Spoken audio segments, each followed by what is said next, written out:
Hello friends, welcome to the second part of web development. In the first part, we learned how to create our very first web page while understanding some basic terms. In this second part, we will continue from where we let off and learn how to insert a company logo into our web page. So let's get started. Web development के first part में जो coding हमने की थी वो आपको screen पर दिखलाई पड़ रही है और इस कोडिंग का जो आउटपुट था वो भी आपको दिखलाई पड़ रहा है। तो इसी के कंटिन्यूशन में हम देखते हैं कि कंपनी का लोगो कैसे इंसर्ट कर सकते हैं। इसके लिए जो टैग हम यूज़ करेंगे उसका नाम है IMG और इसी के साथ इसका एट्रीब्यूट हम SRC लगाएंगे। SRC का मतलब होता है सोर्स। SRC लिखने के बाद असाइनमेंट ऑपरेटर लगाकर डबल कोट के अंदर हमें अपने लोगो की लोकेशन को टाइप करना होगा, यानी उसके एड्रेस को। आप देख सकते हैं कि मेरे चैनल का लोगो इस फोल्डर में रखा हुआ है और इसका नाम भी मैंने लोगो ही रखा है और इसका फॉर्मेट .png है। एक इमेज या पिक्चर अलग अलग फॉर्मेट में आ सकती है, जैसे कि JPG या JPEG या कोई और भी फॉर्मेट हो सकता है। तो जैसा फॉर्मेट हो वो आपको सेलेक्ट करना होगा इसके पर्टिकुलर नेम के साथ। तो हम यहाँ पे टाइप करते हैं लोगो .png। PNG इसलिए टाइप किया है क्योंकि यही इसका फॉर्मेट है और इस कोड को सेव करने के बाद हम इसका आउटपुट देखते हैं क्या आता है। आउटपुट स्क्रीन पर आने के बाद यहाँ पे रिफ़्रेश करना है। रिफ़्रेश करते ही यहाँ पर आपको लोगो दिखाई पड़ रहा है, बट इसकी साइज़ काफ़ी बड़ी दिख रही है। तो इसके लिए हम अपने कोड के अंदर कुछ और एट्रीब्यूट्स टाइप करेंगे। तो इस लोगो की साइज़ को एडिट करने के लिए मैं यहाँ हाइट एट्रीब्यूट लिखता हूँ और डबल कोट के अंदर मैंने इसकी वैल्यू 100 डाल दी, 100 पिक्सल। और ठीक इसी तरह इसके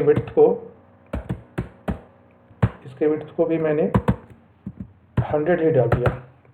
अब इस कोड को सेव करने के बाद दोबारा से इसका आउटपुट देखते हैं। इसको रिफ्रेश किया और अभी आप देख पा रहे हैं तो इसकी साइज़ एडजस्ट हो चुकी है, लेकिन ये कुछ ज़्यादा ही छोटा लग रहा है। तो इसकी साइज़ को दोबारा से एडिट करते हैं। मैं इसको 100 की बजाय 200 डाल देता हूँ। कंट्रोल एस से सेव किया और दोबारा से आउटपुट देखते हैं। रिफ्रेश किया और अब आप देख पा रहे हैं कि इसकी साइज़ इंक्रीज़ हो गई है। बट मैं अब चाहता हूँ कि इस लोगो के चारों तरफ इसका बॉर्डर भी मैं लगा दूँ ताकि इस देखने में इसका लुक अच्छा लगे। तो इसके लिए इस कोड में एक और एट्रीब्यूट ऐड करना होगा और उसका नाम है बॉर्डर। असाइनमेंट ऑपरेटर लगाने के बाद डबल कोट के अंदर मैं 20 पिक्सल बॉर्डर की साइज़ डिफाइन कर लेता हूँ और अब देखता हूँ बॉर्डर दिखता है कि नहीं। तो आप देख सकते हैं इसके चारों तरफ बॉर्डर दिखाई पड़ रहा है, बट ये कुछ ज़्यादा ही थिक है। तो इसकी वैल्यू थोड़ी सी कम करके हम ये काम कर सकते हैं। मैं इसको 10 पिक्सल में कन्वर्ट कर देता हूँ और 10 पिक्सल डालने के बाद इसको रिफ्रेश करना है और अब देखने में ये लोगो अच्छा लग रहा है। तो आपने देखा कि अगर आप कोई वेब पेज बना रहे हो तो उस वेब पेज बना रहे हो अपने किसी ऑर्गेनाइजेशन का वेब पेज आप क्रिएट कर रहे हो, तो उसमें अपनी ऑर्गेनाइजेशन का लोगो कैसे इंसर्ट कर सकते हैं, उसकी साइज़ को, उसके विड्थ को, हाइट को कैसे हम डिफ़ाइन कर सकते हैं। और एक और इम्पोर्टेंट एट्रीब्यूट है जिसका नाम है आल्ट। आल्ट का यूज़ इमेज के अल्टरनेट टेक्स्ट देने के लिए होता है। जब इमेज लोड ना हो तो ये टेक्स्ट दिखाई देता है, जैसे कि मैं यहाँ टाइप कर देता हूँ आल्ट। असाइनमेंट ऑपरेटर के साथ डबल कोट के अंदर मैंने लिख दिया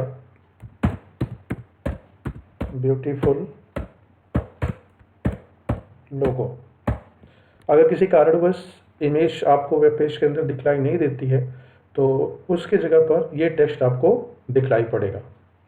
तो आप अगर अपने वेब पेज के अंदर कोई लोगो इंसर्ट करते हैं तो उसके लिए HTML का जो सिंटैक्स होता है, जो कोड होता है, वो इस तरीके से हम टाइप करते हैं और इसके साथ लोगो इंसर्ट हो जाता है।